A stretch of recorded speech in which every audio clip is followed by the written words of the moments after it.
Ce que je veux dire, Thiam, moi je vis aux États-Unis et tout ce que j'ai vu de Thiam ici, c'est un homme excellent, un homme brillant. Et quand on parle de Thiam ici, nous sommes fiers de lui. Je ne sais pas pourquoi ils essaient de le recaler et faire tout ce qu'ils ont fait. C'est inutile parce que les gens savent déjà ce qu'il a fait. Donc, ses œuvres ont déjà parlé pour lui. Donc, tout ce qu'ils sont en train de faire là, je crois que c'est une perte de temps. Thiam sera président en 2025. Et nous savons que c'est ce qui va se passer.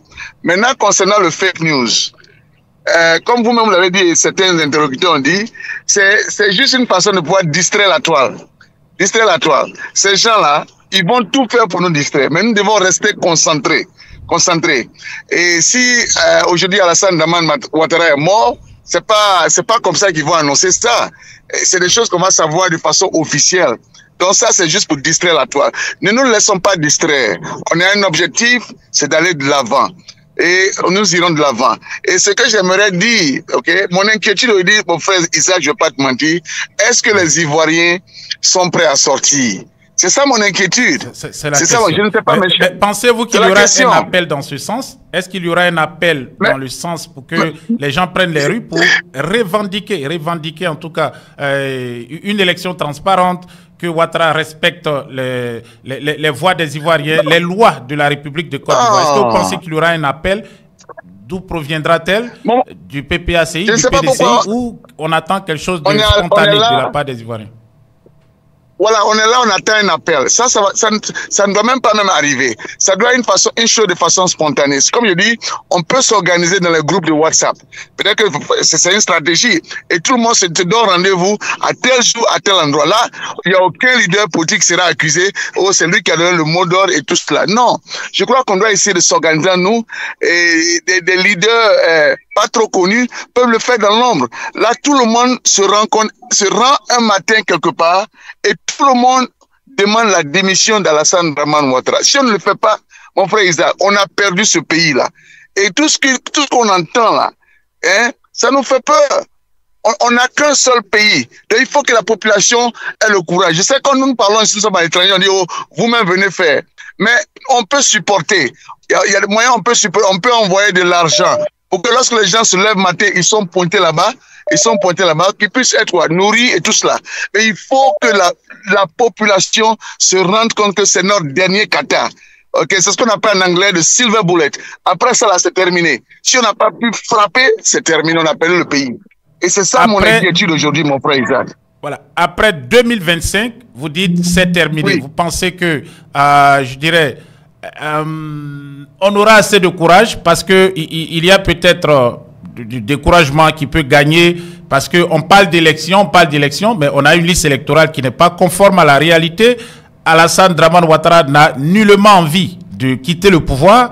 Il veut un 4e mandat et il manigance, il manipule, il instrumentalise la CEI, les médias, les forces de défense et de sécurité, et même les fonctionnaires publics qui ne soutiennent pas sa candidature, ils sont éjectés, même dans son propre camp. Donc, est-ce que face à tout cela, face à tout ce que nous sommes amenés à voir en Côte d'Ivoire, et si on veut rester démocratique, plus royaliste que le roi, est-ce qu'on n'est pas déjà en train de perdre le pays? Parce qu'on attend, on est plutôt réactif que actif. Il n'y a pas de démocratie dans ce régime-là. C'est des faux démocrates et c'est des choix des menteurs. Ils nous ont menti depuis le premier jour. Comme on dit en anglais, from day one. Et nous voici, on a été pris dans leur mensonge là. Il n'y a pas de démocratie. Ces gens veulent rester au pouvoir. Donc il va falloir qu'on se lève. C'est la solution finale. Hein? Les Burkinabés se sont levés. Les Maliens se sont levés. Mais les Ivoiriens, on ne fait que tchatcher, on est tous dans les buzz, comme tu le dis chaque fois. Ouais, moi, je suis toutes les émissions. Et c'est triste de voir une population qui est là, on est endormi, c'est comme si ça ne nous intéresse pas. Et les gens viennent, ils volent nos terrains devant nous. On est là, on les regarde. Il va falloir un sursaut national. Et ce sursaut national-là, il va falloir que les Ivoiriens se rendent compte que c'est la dernière chance pour que ces gens-là quittent le pouvoir. D'abord, je voudrais dire quelque chose d'autre. Il faut repérer le domicile de tous les spirits du pouvoir. Là. Parce que si quelqu'un tombe sous les balles d'une personne, on s'attaque aussi à leur famille. Et c'est clair, il faut repérer leur domicile et puis envoyer des photos sur le WhatsApp, envoyer des informations, c'est ici telle personne habite, telle personne habite. Là, maintenant, lorsque la population va se lever, s'ils attaquent, ils tuent, d'accord, nous, on va aller chez eux.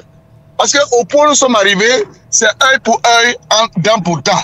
Si on ne le fait pas, on a perdu notre pays. Et ce pays-là n'a pas été construit par le RDR. Ça ne leur appartient pas. Ça a été construit par Houphouët-Boigny. Et ça nous a...